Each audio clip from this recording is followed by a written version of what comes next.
আসসালামু আলাইকুম রহমতুল্লাহি বারাকাতুহু। আল্লাহ রহমতে আশা করি সবাই ভালো আছেন, আলহামদুলিল্লাহ। কাল পবিত্র জুমাহ, আর এই পবিত্র জুমার দিনে ছোট্ট ছোট্ট 8টি কাজ আমরা সবাই যেন যথাসাধ্য সুন্দর পরিষ্কার পরিচ্ছন্নতার মধ্যে রেখে তখন আল্লাহ তাআলার ইবাদতের উদ্দেশ্যে আমরা মসজিদে রওনা হব।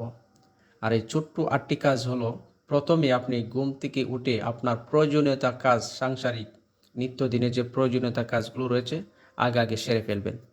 তারপর মিসওয়াক করবেন, গোসলের আগে ভালো করে সুন্দর করে মিসওয়াক করবেন।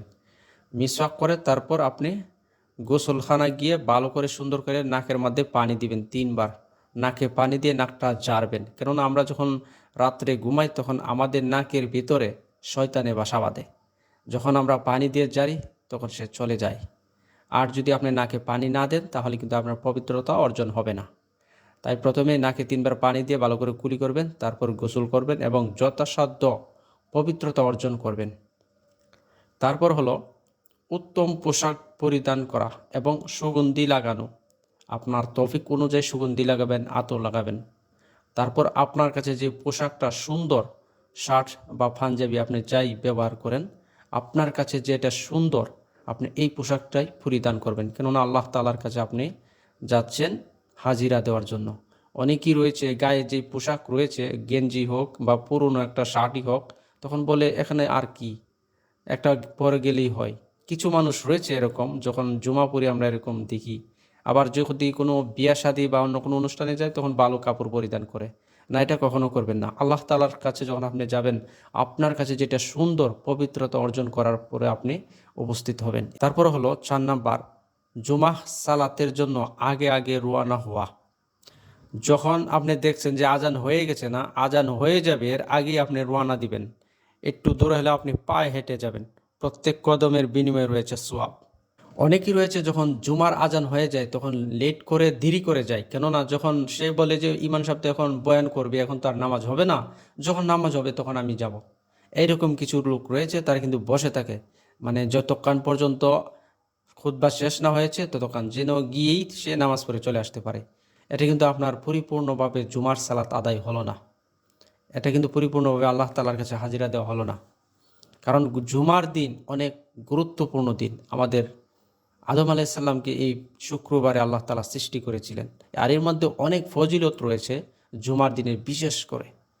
তাই জুমার দিন কখনোই দেরি করে আপনি সালাতে যাবেন না, নামাজে যাবেন না। আপনি বিশেষ করে সব সময় যখন দেখছেন যে আজান হয়ে গেছে, সম্পূর্ণ কাজ ওই সময় বন্ধ করে রওনা দিবেন সালাতের উদ্দেশ্যে, মসজিদের উদ্দেশ্যে, জুমার উদ্দেশ্যে। 5 নাম্বার হলো প্রথমে গিয়ে মসজিদে 2 রাকাত সালাত আদায় করবেন, তারপরে বসবেন।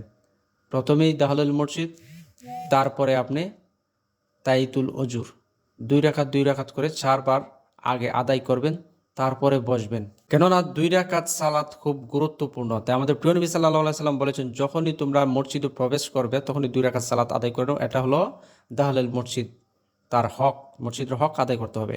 আর দ্বিতীয় হলো অজুর, তাইতুল অজুর হক, আপনি যে পবিত্রতা অর্জন করছেন সেজন্য আপনাকে 2 রাকাত সালাত আদায় করতে হবে। যখন খুতবা শুরু হয়ে যাবে তখন আপনি মন দিয়ে খুতবা শুনবেন। 6 নাম্বার হলো বেশি বেশি দরুদ পাঠ করবেন আমাদের প্রিয় নবী সাল্লাল্লাহু আলাইহি সাল্লামের উপরে।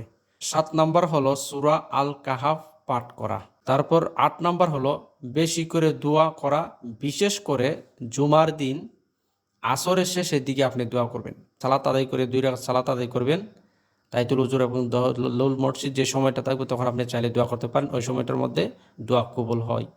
আর আসরের শেষের দিকে জুমার দিন আসরের শেষের দিকে ওই সময়টার মধ্যে দোয়া কবুল হয়। আপনার যে মনের বাসনা আছে আল্লাহ তাআলার সাথে শেয়ার করবেন, যা ইচ্ছা তাই আপনার মন থেকে আপনি আল্লাহ তাআলার সাথে শেয়ার করবেন। ছোট বড় এমনকি যত ধরনের কাজ, সমস্যা, বিপদ আপদ রয়েছে আপনি আল্লাহ তাআলার সাথে শেয়ার করবেন, ইনশাআল্লাহ ওই সময় দোয়া কবুল হয় বেশি। তাহলে আমরা জেনে গেলাম 8টি বিষয় যেটা আমরা পবিত্র জুমার দিনে করব। প্রথম হলো মিসওয়াক করা, দ্বিতীয় হলো গোসল করা, পবিত্রতা অর্জন করা, তৃতীয় হলো আপনি উত্তম পোশাক পরিধান করবেন, চতুর্থ হলো জুমার সালাতের আগে আগে রওনা হওয়া। তারপর 5 নাম্বার হলো নীরব থেকে খুতবা শোনা। 6 নাম্বার হলো বেশি বেশি দরুদ পাঠ করা। 7 নাম্বার হলো সূরা আল কাহাফ পাঠ করা। 8 নাম্বার হলো বেশি করে দোয়া করা, বিশেষ করে আসরের শেষের দিকে। এই আমলগুলো আমরা যেন বুঝে এবং শিখে পালন করতে পারি। আল্লাহ তাআলা যেন আমাদের সবাইকে তৌফিক দান করুক। আসসালামু আলাইকুম ওয়া রাহমাতুল্লাহি ওয়া বারাকাতুহু।